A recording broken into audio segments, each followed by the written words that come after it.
What's up, guys? I got a long drive ahead of me, so I'm talk about the new movie I saw, Obsession, Curry Bakes Obsession.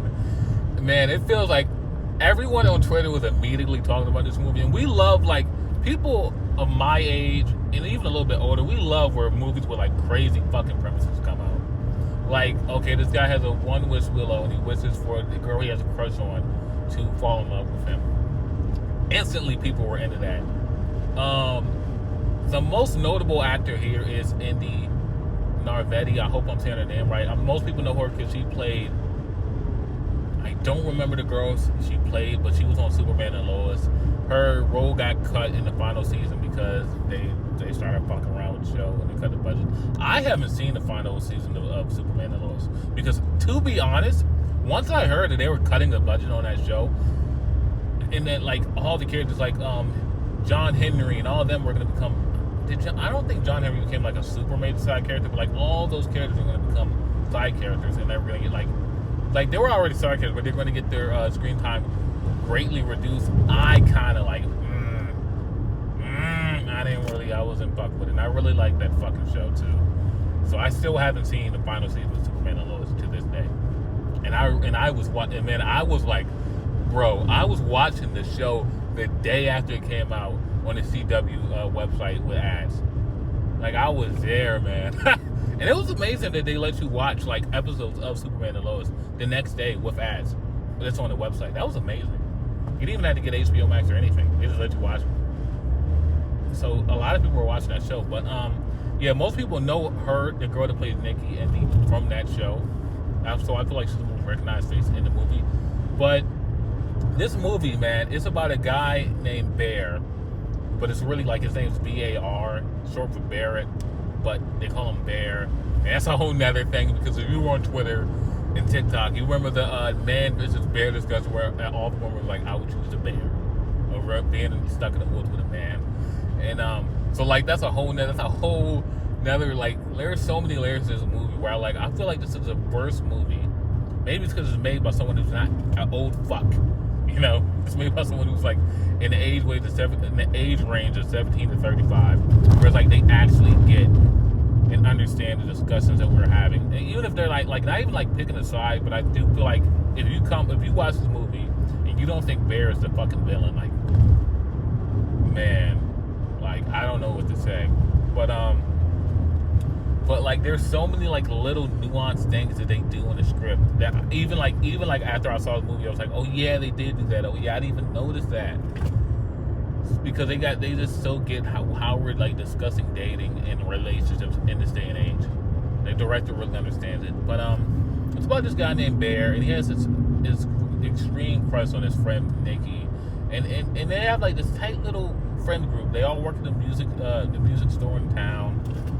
I'm pretty sure this movie is supposed to be like in some small town out in somewhere in California, because that's where it's being filmed. So gotta look at it like it can like feel like they're in like some small town. Like whenever you see a small town in a horror movie, you just assume it's somewhere butt fuck nowhere, like Oregon or Utah or somewhere. But like, I think it's in some small town in California. But that's not really relevant to the plot at all. It's just a small town. That's the only thing that's relevant. So it's Bear, Nikki, Ian, Sarah, 4 friends. The movie starts with like Bear confessing to Ian this like big spill that he wants to give to Nikki, and Ian is just fucking just ripping it apart, saying he should call her Freaky Nikki, and Bear responds with, you know she hates that.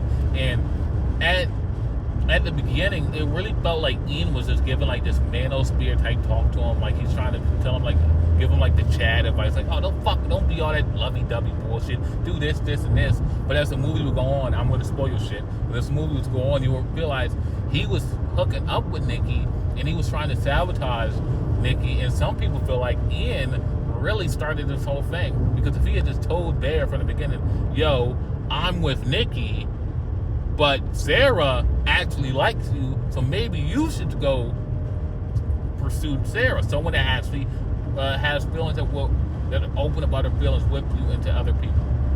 You know what I mean? And another thing that I'm just gonna assume is that Sarah was probably very telling. Because we didn't get many scenes between Bear and Sarah, but every scene we got between Bear and Sarah, it was very obvious that this girl likes him and felt comfortable around him.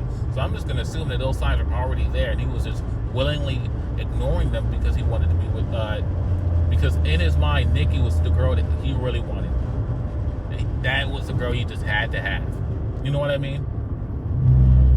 But we see throughout like the next couple of scenes where like Ian would really like every time Bear would get next to Nikki, he would like do whatever he could to like just stop it from happening. And I think that was really like, I think the twists in this movie were really well done, because like if you had told me at the beginning this guy was hooking up with Nikki, I wouldn't have believed you. But then like, oh, it makes all those scenes where he was just like cock blocking Bear, because he tried to frame it as, I don't want there to be this awkwardness when we do trivia night, awkwardness when we go to work, all that. And that seems like a plausible reason until you get the twist that he's hooking up with Nikki. So yeah. Nikki, and like from the forefront, people try to play this shit like, oh, Nikki has her flaws too. And all humans have their flaws, but Nikki, from what we see, she's a very open, honest, and hopeful girl. She was very nice to everyone around her. She even asked Bear, dead in his face, do you have feelings for me? And he would not confess to her. And then he uses the one with Willow, and I think instantly works. This is not gonna be like a full recap. This is kind of just me talking about like things that I remember, because this movie is still very fresh in my mind. But he uses the one with Willow. It works almost instantly. It works basically instantly, and then from there, like you could tell something was like, you could just tell that it worked. Like I feel like people try to give Bear the benefit of the doubt, like he didn't know until like it was made. Like even when he found out, he still like all he wanted to do was alter the wish.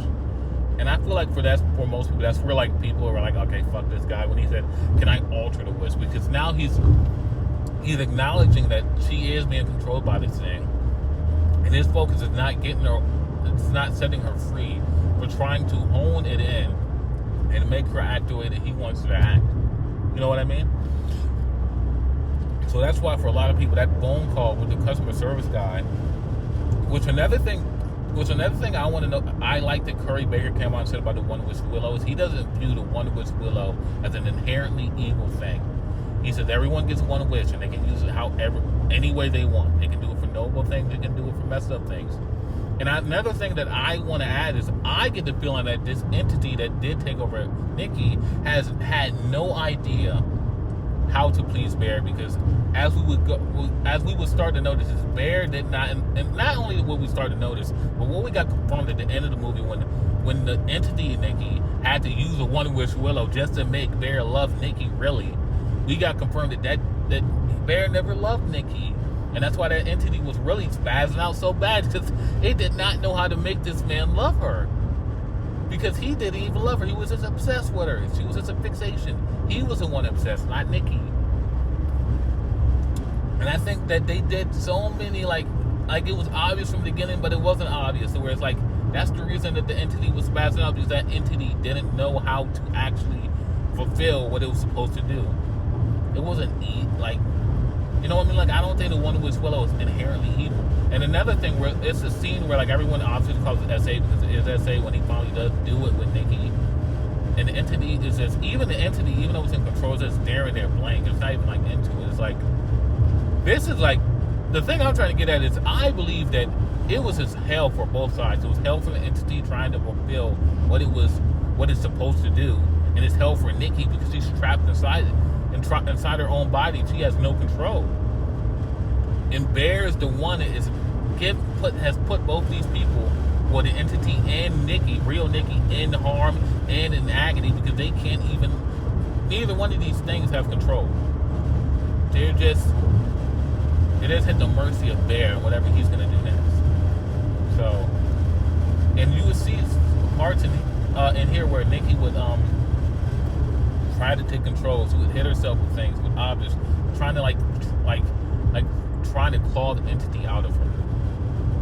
So, I pretty much have said what I want to say. This is honestly one of the best movies of the year. I'm seeing people say that they think Indy can get a nomination for this movie. I'm telling you right now, it is fucking A. There's no shot the Academy remembers this movie by then, especially for a newcomer. Like, this is really her first notable film that I know she's ever done. Like, I know people say Michael B. Jordan has got a nomination and a win for a technically a horror movie, but like, that's Michael B. Jordan. Like that, like, he's been in the industry damn near 22 years, 22, 25, a long ass time he's been in the industry. So, like, people look at that, like, the Academy looks at that as like it was his time, his due, yada yada yada yada yada. So it's gonna be a lot tougher for her to get that nomination. And let's get a nomination. Screw a win. Let's get a nomination, man. Because, like I say, it's May. There was so many performances last year. I can't think of it right now in horror movies that I thought were for sure going to get nominations. I can't even think of them. But like every year there's a good ass horror movie that comes out that we think is going to get that nomination, and it just never does because the Academy still does not respect horror. So another thing I'm gonna add on, the brick scene with Sarah. My God, that shit was. That's some shit that, like, if you're an action director, you need to steal that shit, because that was fucking hardcore. I haven't even seen something that crazy in fucking rated R action movies, man. Like, the last time I probably seen something that crazy was Jim's scene in Punisher season 2, and you know what scene I'm talking about. But man, that was crazy. But overall, Obsession, I want to say it's a 10 out of 10 because I have no gripes with the movie. I was just along for the ride, and I loved every bit of it. But yeah, I just want to say it's perfect. Like, I have no gripes with the movie. I don't want to say I don't think there's anything as such as the perfect movie as how much you like it. So, once again, how much I like it, I don't really have any gripes with the movie, if any. So yeah, Obsession. I highly recommend you go see this movie. I think it's a movie we're going to be talking about for a long time. This is probably, I don't think it's going to be, you can't call it a cult classic, but it's going to be a classic. Because the movie made $16 million opening weekend on like a $750,000 budget.